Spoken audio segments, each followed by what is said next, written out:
அனைவருக்கும் வணக்கம் மக்களே, வணக்கம். சற்று முன் கிடைத்திருக்கக்கூடிய ஒரு மிக மிக முக்கியமான செய்தி ஒன்று வெளியாகியுள்ளது. சற்று முன் அதிமுகவின் முக்கிய புள்ளி வீட்டில் அமலாக்கத்துறை திடீர் ரைடு, இது மாதிரி செய்திகள் வெளியே இருக்குது. ஸோ இதை பற்றி தான் இந்த வீடியோவில் நம்ம முழுமையாக பார்க்க போகிறோம். ஸோ அதுக்கு முன்னாடி நம்ம சேனலுக்கு இப்போ தான் நீங்கள் முதல் முறையாக வந்திருக்கீங்க அப்படின்னா மறக்காமல் நம்மளுடைய சேனலை சப்ஸ்கிரைப் பண்ணிக்கோங்க. ஸோ இது மாதிரி அரசியல் சார்ந்த நிகழ்வுகளை தெரிஞ்சுக்கணும் அப்படின்னா மறக்காமல் நம்மளுடைய சேனலை சப்ஸ்கிரைப் பண்ணி சப்போர்ட் பண்ணுங்கள்.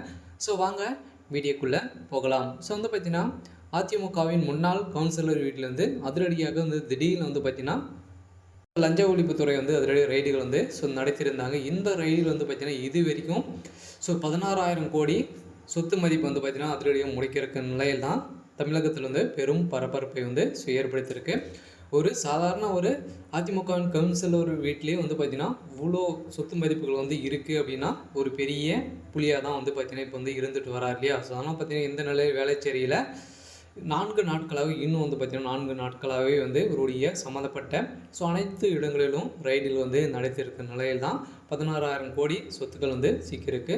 இதன் தொடர்பாக இவருடைய மனைவி பார்த்திங்கன்னா வசமாக சிக்கியிருக்க நிலையில் தான் பெரும் பரபரப்பை செயற்படுத்தி இதை பற்றி நம்ம முழுமையாக நம்ம பார்க்கலாம். சென்னை வேளச்சேரியில் இவருடைய உள்ள 1200 சதுரடி நிலத்தை கடந்த 2021ஆம் ஆண்டு அப்பகுதியில் அதிமுக கவுன்சிலர் MA மூர்த்தி அவரது மனைவியும் சுதா பெயரிலும் சட்டத்துக்கு விரோதமாக சட்டத்தை மீறி முறைகேடாக பத்திரப்பதிவு செய்ததாக புகார் எழுந்திருந்த நிலையில் இதன் தொடர்பாக நகர்ப்புற சில நில முறைப்படுத்துதல் சட்டத்தின் கீழ் கட்டுமானம் மேற்கொள்வது குறித்து பத்திரப்பதிவு செய்ய வேண்டும் எனவும் முன்னாள் அதிமுக கவுன்சிலர் சட்ட விதியை மீறி வீடி கட்டியதாகவும் ஏற்கனவே பார்த்தீங்கன்னா இவர் மீது குற்றப்பிரிவு வழக்கு பதிவு செஞ்சிருந்த நிலையில் தான் இதை அடுத்து முன்னாள் அதிமுக கவுன்சிலர் பத்திரப்பதிவுக்கு உடந்தையாக செயல்பட்டதால் தாசில்தார் சர்வேர் அனைவருமே பார்த்தீங்கன்னா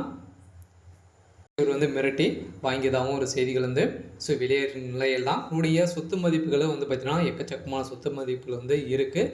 இருந்தாலும் ஒரு சம்மந்தப்பட்ட அனைத்து சொத்துக்களும் முடக்கியிருக்க நிலையெல்லாம் தமிழகத்தில் பெரும் பரபரப்பை ஏற்படுத்தியிருக்கு. இந்த நிலையுடைய மனைவியும் ஒருவருடைய மனைவி பேரிலும் இருக்கக்கூடிய அனைத்து சொத்துக்களும் 5 இடங்களில் இன்று காலை லஞ்ச ஒழிப்புத்துறை பார்த்தீங்கன்னா போலீஸார் அதிரடியாக சோதனைகள் நடத்தியிருக்காங்க. இது வரைக்கும் ஒரு சம்மந்தப்பட்ட ஒரு 5-6 இடங்களிலிருந்து சோதனைகள் நடத்தியிருக்கும் நிலையில் தான் இது வரைக்கும் ஒரு 16,000 கோடி சொத்து மதிப்புகள் முடிக்கிருக்காங்க. இருந்தாலும் இந்த சொத்து மதிப்புகள் எடப்பாடி பழனிசாமி அவர்களுக்கு தொடர்பு இருக்குது அப்படின்ற மாதிரி சொல்லியிருக்காங்க. இருந்தாலும் என்ன நடக்க போகுது அப்படின்றத நாம் வெயிட் பண்ணி பார்க்கலாம். இதேபோல் சென்னை மேற்கு மேம்பாலம் மற்றும் கோவை வடுக்கப்பாளையம் உள்ளிட்ட இடங்களில் லஞ்ச ஒழிப்புத்துறை பார்த்தீங்கன்னா அதிரடியாக சோதனைகள் நடத்தியிருக்காங்க. இந்த சோதனையில் சம்மந்தப்பட்ட நபர்கள் மீதும் நடவடிக்கை எடுத்து அனைவருமே கைது செஞ்சிருக்க நிலையெல்லாம் பெரும் பரபரப்பை ஏற்படுத்தியிருக்கு. இருந்தாலும் என்ன நடக்க போகுது அப்படின்றத வெயிட் பண்ணி பார்க்கலாம். இது மாதிரி அரசியல் சார்ந்த நிகழ்வுகளை தெரிஞ்சுக்கணும் அப்படின்னா மறக்காமல் நம்மளுடைய சேனலை சப்ஸ்கிரைப் பண்ணி சப்போர்ட் பண்ணுங்கள். தேங்க்யூ.